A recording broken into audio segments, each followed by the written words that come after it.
There's lots of different options when it comes to picking your paint colors, and I know sometimes it can be overwhelming, but I wanted to talk to you first about the different ways that you could choose your colors and then show you a few easier tips to do that right from your home.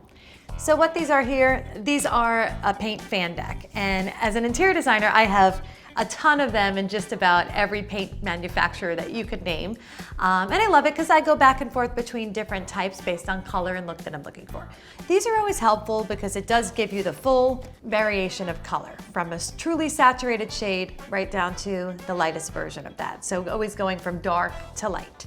And when you're picking your colors, I think this always helps you get the different variances. If you feel like one is a little bit too strong, you go to the lighter. And you could also modify formulas at the store as well. All right, so sometimes when you're looking at the color samples of paint in this way, it's helpful to get your immediate colors, but there are times where we need to see a little more than that, right? So there are some great ways. All of the different paint companies have different apps that you could use either on your smartphone, on a tablet, or even on your computer, where you can do so many different things, like upload a photo of your room and show what the paint color you chose will look like in that space. And I find this to be a very helpful tool.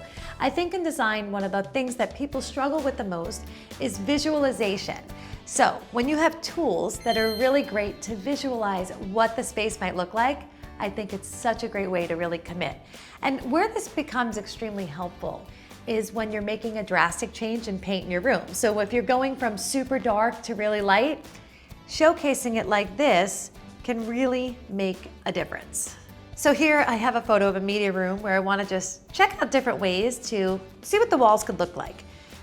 Here's the blue, and I'm able to select a different color palette of all the colors I like from their Explore color chart. I can find different blues that I like. Tells you the color code. You could add them to your palette. And now we can go back and see what it's going to look like on the photo. Maybe I want to see what these walls will look like light. So I pick a color, pick the paint feature, and we are going to click on those walls. And right there, you can get a great view of what it might look like. And perhaps I want to try gray. So here, I'm going to check out the light gray. You could save this, you could share it, and it really is a great tool to be able to visualize what your space would look like. And on a lot of these apps, you could even have links to order your samples. So if you're looking at a couple of colors and need some samples mailed right to you, there's a function to do that. Some of them even help with calculating the amount of paint you might need. It's something you could do right from your sofa. On a Saturday afternoon, after you finish watching SoFlo Home Project, you could sit and visualize what your new space would look like. So I wanted to give you guys one of my favorite tips when it comes to selecting your paint colors. It's easy to narrow it down, buy your small samples, but the one thing that I don't like to do is paint directly on the wall, because sometimes I think it gets very confusing. You end up with a lot of swatches. If you decide not to paint, then you gotta cover that. And it's sometimes hard to see true color when you have it painted on an existing color.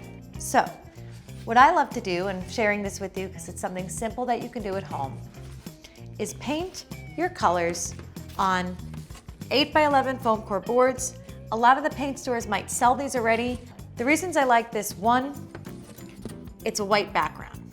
The color in its truest form really pops on here, okay? Two, you could paint a much bigger sample. And then you could walk around the room with the samples and see it on different walls with different light at different times of day. So for example, here I can get a true feel of what the color looks like, move it next to the trim.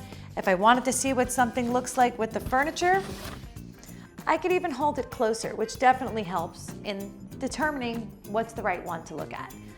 I love having these on boards. I think then you could, again, look at it in the morning, check what the color looks like later in the day. In natural light is the best way to really see what the true color is, but you have to remember, your lighting is such a big consideration when it comes to also picking that color. These are definitely one of the best ways to truly not mark up your walls with a bunch of samples, because again, I think once you determine it and you decide, say you're going with this color, pale oak, it's best to then, if you want to take it further and paint that swatch on the wall, why not? But until you get it narrowed down to deciding that's the one you want to use, sometimes it's easier to do it this way. Hey guys, so if you liked this video, we've got a whole lot more for you, so don't forget to hit the subscribe button down below and give us a like.